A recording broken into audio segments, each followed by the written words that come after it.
Tuan Mat, sebelum kita masuk yang keempat, saya nak share sikit tentang soalan kita dah cerita tentang Nabi SAW. Ni saya nak cerita sikit contoh bagaimana Nabi SAW ajar anak-anak. Sebab kita asyik cakap pasal pasangan, sentuh pasangan, pegang tangan dia kan. So sebenarnya sentuhan sangat bagus. Kalau kita tengok Nabi SAW pun dia berjalan dengan pasangan dia, dengan isteri-isteri baginda, dia akan pegang tangan. Kalau tengok cerita-cerita riwayat tentang baginda Nabi SAW dengan Sayyidina Aisyah, banyak cerita baginda kemesraan baginda dengan Aisyah dan sebagainya kan. Tapi nak cerita tentang anak-anak, antara anak ataupun cucu Nabi SAW, ada seorang ini anak angkat Nabi SAW, anak kepada Zaid bin Haritha, Usama bin Zaid. So, Usama pencerita, dia kata ini dah besar sikit di situ. Aku ingat lagi masa aku kecil dulu, Nabi SAW pernah bawa aku duduk dekat atas pera sebelah, atas satu pera, sebelah lagi dia dudukkan seorang lagi cucu, Sayyidina Hasan tak silap saya ya. So Nabi mengajar, bila Nabi nak mengajar, nak ceritakan sesuatu, Nabi akan bawa anak-anak yang kecil ni, dia akan bawa rapat dengan dia sampai banyak riwayat lah, banyak kisah. In fact ada satu anak tiri Nabi SAW, anak Ummu Salamah, Umar,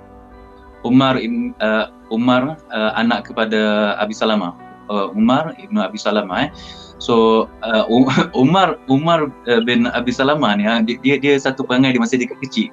Ini dia cerita balik, kita bukan mengumpat dia cerita, aku masa kecil dulu, kau nak tahu perangai aku ni, aku suka macam mencekur sana mencekur tangan dia masa makan tu, kau mengambil sana mengambil sini tau.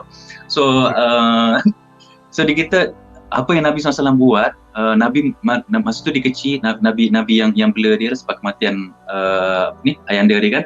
So Nabi kata, dia panggil Umar, dia kata, wahai anakku, mari sini. Dia bawa, dia dudukkan kat atas pera dia, pera baginda. Kemudian baginda cakap apa?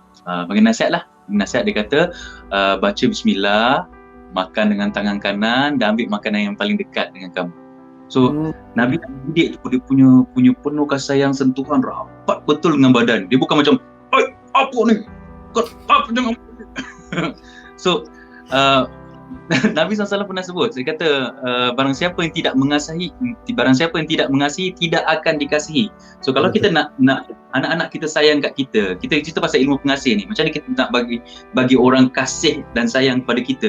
So first kita yang kena bagi kasih sayang, kita kena tunjukkan kasih sayang. So cara kita mendidik, cakap elok, insyaAllah kita akan dapat benda elok. The more you give, the more Allah will, kan. Kalau kita bagi kasih sayang, Allah akan bagi kasih sayang banyak-banyak kat kita. Dan so banyakkan sentuhan lah. In fact satu lagi lah saya nak share, doakan untuk anak-anak dan juga pasangan kita. Saya rasa doa ni senjata kita yang paling best lah. Yang tadi saya kamu cerita Usama bin Zaid dan juga Sayyidina Hasan yang duduk kat atas pera Nabi. Tapi Nabi buat, Nabi doakan dia. Nabi cakap apa? Nabi punya doa ni powerful. In fact dia dah cover apa yang kita sentuh sebelum ni. Bahasa kasih sayang kedua, words of affirmation. Nabi tak ada tangan, dia kata, ya Allah, aku sangat menyayangi mereka berdua. Doa terus. Dia kata, dia dudukkan Sayyidina Hasan, dia dudukkan Usama bin Zaid kat sebelah ni. Dia kata, ya Allah, aku sangat menyayangi mereka berdua, maka sayangilah mereka.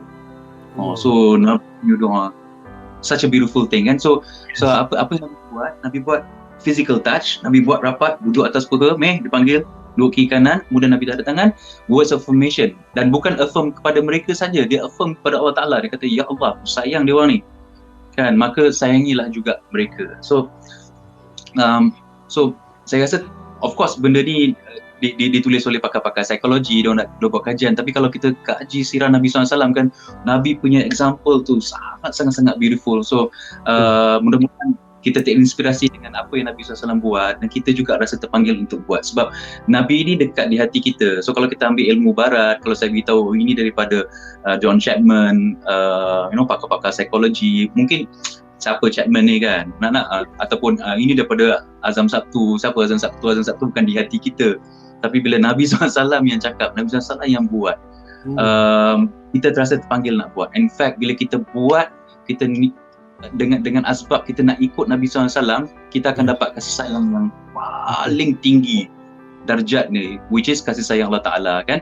Betul. Saya meremang bulu rumah bila dia cerita pasal benda ni dan sebagainya. First time meremang waktu MPEG Chit Chat ni. Tapi betul lah, bila Nabi buat begitu, dan Nabi first kali Nabi memberi terlebih dahulu, betul, aku menyayangi mereka, right? Nabi dia tak minta orang sayang dia dulu, dia memberikan kasih sayang dia dulu. Dan Nabi adalah sebaik-baik manusia yang bercakap serupa bikin.